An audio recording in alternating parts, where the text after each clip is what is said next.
मेरी love marriage हुई थी। हम क्लास फेलोज थे और एक दूसरे को 6 साल से जानते थे। हम बेहतरीन दोस्त थे।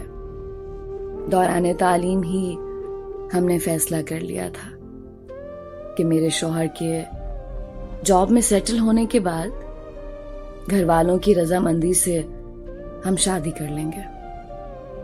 मेरे शौहर की जॉब के बाद हमारे घर वाले मिले और हमारी शादी हो गई।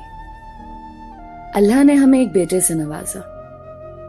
मुझे कॉलेज के जमाने से ही अंदाजा था कि मेरे शौहर मिजाज के तेज हैं। उन्हें गुस्सा जल्दी आता है, लेकिन साथ रहने पर अंदाजा हुआ कि जब भी उन्हें गुस्सा आता है हमारा हमेशा झगड़ा होता है। मुझे ये फील होता था कि वो मुझे कंट्रोल करने की कोशिश करते हैं। जब भी झगड़ा ज्यादा होता मैं अपने बच्चों को लेके मैके चली जाती। मेरे मैके वाले मुझे सहारा देते, तसल्लियां देते कि उसने क्या तुम्हें लावारिस समझ रखा है। मेरी बहनें फोन पे मेरे शौहर को बहुत सुनाती। बहरहाल सुलह सफाई हो जाती और मैं घर आ जाती। लेकिन ये बात हम दोनों जानते थे कि हम दोनों एक दूसरे से प्यार करते हैं और मैं अपने शौहर को कभी भी नहीं छोड़ना चाहती थी। लेकिन हर झगड़े के दौरान उन्हें ये जरूर कहती कि अगर मुझे छोड़ना है तो छोड़ दें। मुझे इल्म है कि ये सब मैं सिर्फ अपनी अना को बुलंद रखने के लिए कहती थी। एक बार हमारा झगड़ा इतना बढ़ा कि उन्होंने पहली बार मुझ पे हाथ उठाया और घर से बाहर निकाल दिया। मैं सीधा अपने मैके गई। मेरे घर वाले मुझे लेकर सीधा पुलिस स्टेशन गए। मेरे शौहर अरेस्ट हो गए। ससुराल वालों ने मुझे केस वापस लेने के लिए कहा। मेरे शौहर ने मुझसे माफी मांगी और कहा कि आइंदा ये सब नहीं होगा। मैंने केस वापस ले लिया और वापस अपने घर चली गई। 3 माह बाद हमारा फिर से झगड़ा हुआ और मैं हमेशा की तरह बच्चा उठाकर अपने मैके चली आई। 2 दिन बाद मुझे खबर मिली कि मेरे शौहर अस्पताल में है। मेरे घर वालों ने मशवरा दिया कि मुझे उन्हें देखने जाने की कोई जरूरत नहीं है, बल्कि मेरी बहनों का कहना था कि ये सब ड्रामा है, तुम्हें इमोशनली ब्लैकमेल करने के लिए। वो 1 हफ्ता अस्पताल में रहे। ना मैं मिलने गई और ना ही कॉल की।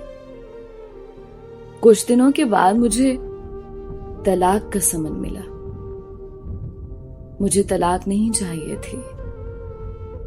मुझे अपने शौहर से मोहब्बत थी। मैं अपना घर खराब नहीं करना चाहती थी, लेकिन मेरी अना आड़े आ रही थी।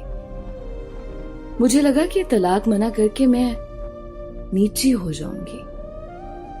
मैंने उन्हें कॉल की कि जब चाहें तलाक ले लें। मैं भी इस जहन्नम में नहीं रहना चाहती। कोर्ट में हमारा केस आसानी से निपट गया। मेरे शौहर ने मेरी सारी डिमांड्स, बच्चे की कस्टडी और खर्चा देना कबूल कर लिया। उनका कहना था कि वो मेरी सब बातें मानने के लिए तैयार हैं। उन्हें सिर्फ तलाक चाहिए। इस तरह मेरी तलाक हो गई।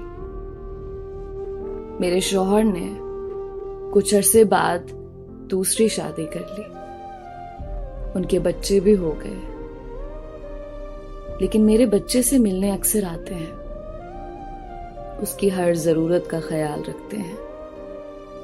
बच्चे का खर्चा भी मुझे पाबंदी से मिलता है, बल्कि मेरा गुजारा भी उन्हीं पैसों से होता है। मैं अपने बच्चे के साथ मैके में रहती हूँ। मेरे तमाम बहन भाई अपनी अपनी जिंदगी में खुश हैं। मेरी वो बहन है जो खुद फोन करके मेरे शौहर को बातें सुनाया करती थी। वो अब मुझे मुर्द इल्जाम ठहराती हैं। मुझे अब एहसास होता है कि मैं अपनी शादी बचा सकती थी अगर मैंने हर बात में दूसरों को ना इन्वॉल्व किया होता। कभी कभी हमारे खैर ख्वाह ही हमें डुबोते हैं। मैं अभी भी ये नहीं कह रही कि मेरे शौहर या मेरी गलती नहीं थी, लेकिन हमारे झगड़े इतने बड़े नहीं थे जिनकी वजह से तलाक ली जाती। ये मेरी दरख्वास्त है सारे कपल से कि जहां तक हो सके अपने मामले खुद निपटाएं। आपका खुद से बढ़कर कोई खैर ख्वाह नहीं।